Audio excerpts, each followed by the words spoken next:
an uprising. What do you think? Not much difference here. The three projects, the museum, the visitor center, and the sports medicine program at UCCS can be done without burdening local taxpayers.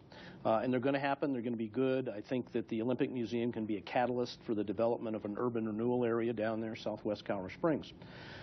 We simply have not seen any viable information come forward as to a downtown stadium or arena at this point in time. Now, if some private sector development comes that wants to do it, that's a whole different ballgame. But if they're asking for any kind of taxpayer investment, I mean, they've got to prove that it's a good investment for the taxpayers. We're not there yet, and we're a long way from it. There's been some pushback nationwide about various stadium projects that are publicly funded, and people saying, no, let's not do this anymore. Is there room for taxpayers to pay for a stadium in downtown Colorado Springs? There's mixed results around the country. In South Carolina, Greenville, for example, moving the minor league team downtown was really a catalyst, and it was a very good investment. But we don't have a minor league team that wants to come down. That's exactly right. But they want to stay put, from what we've seen. From what we know. But you need some sort of catalyst like that. Same thing? Same thought? Well, I'm not convinced we need this stadium in the first place, but, you know, it's a lovely location, and I think there are things that can happen down there. Children's museum, a science museum, perhaps a music venue. I just don't think we've had that kind of community conversation that would engender what I would consider a better proposal, but it could also engender community support, which the proposal does not have at the moment. Understood. Okay, next question from Sheila on the Gazette Facebook page. Will you allow recreational marijuana shops to open in Colorado Springs, or will you be behind a push to do so? Let's start with you, MaryLou Makepeace. Well, yesterday I announced that I have come to the position where I would support that. And it's been a process as I gathered information going around the community. I would say that I entered this whole thing not knowing much about marijuana. I still don't know a whole lot about marijuana in terms of personal usage. But the citizens of Colorado Springs did vote in favor of allowing recreational marijuana in Colorado Springs. And council, as they were allowed to do under the legislation, opted not to do that, in fact overruling the citizens' vote. So that's a point one, and one that sticks in the craw of a lot of people, whether they're for or against the use of marijuana. We have now a track record of a couple of years where other cities up and down the Front Range have allowed that. The world hasn't come to an end. They're doing fine. They've learned some lessons. I think we can benefit from mistakes that they have made. We can learn some lessons from things that have worked.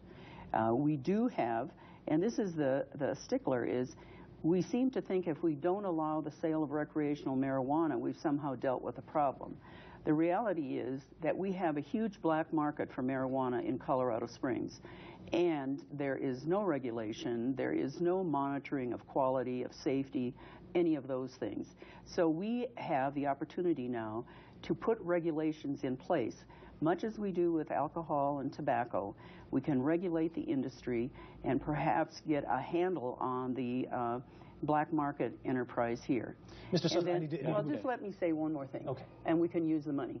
And we can use the money. Yeah. Mr. Suthers, some compelling arguments. What do you think? Don, I'm not there yet. Okay. Let's not be naive about this. Denver, which has embraced recreational marijuana, has a huge black market.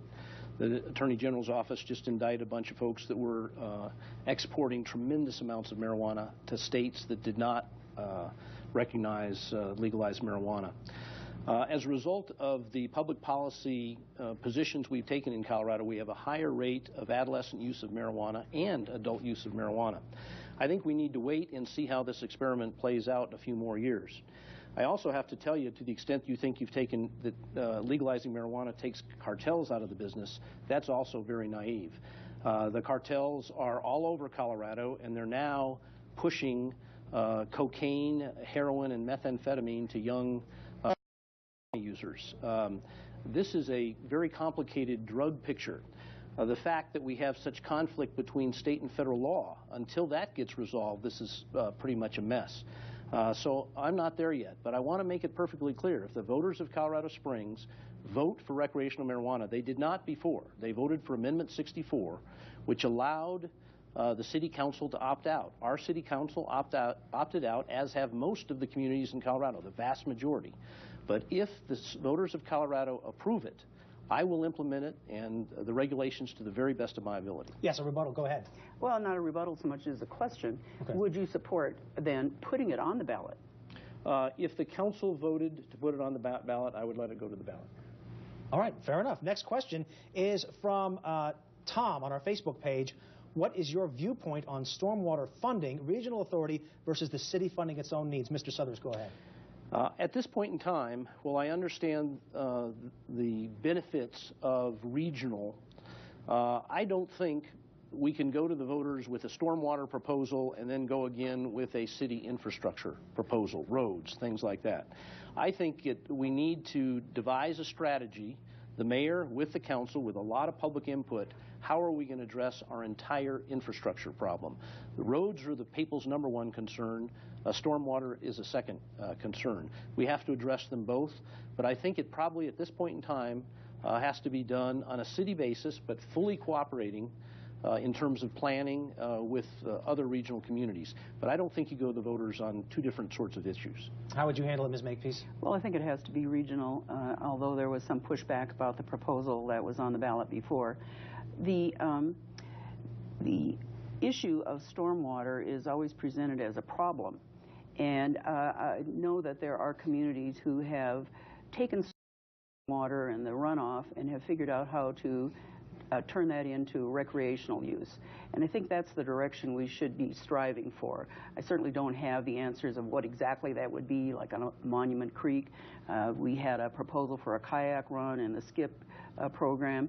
Maybe that's the direction we want to go.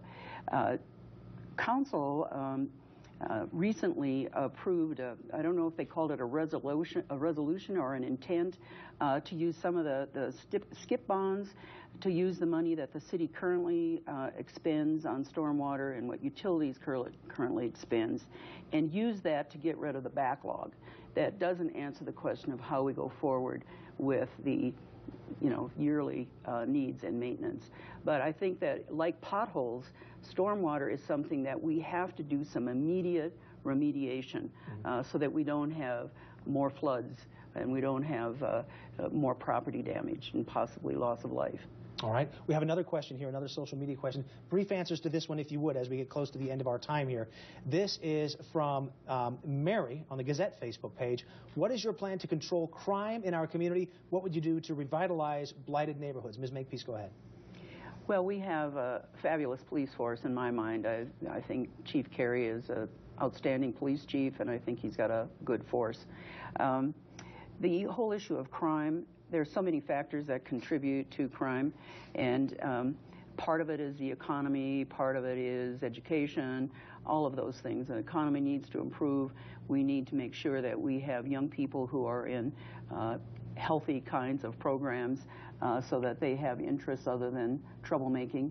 I need to wrap you up there so we can get a response from Mr. Suthers as well. Thank you so much. We do have a good police department. I, as Attorney General, was head of the Police Officer Standard and Training Board, and I would admit that the police department in Colorado Springs is better educated, better trained than any large city department in Colorado.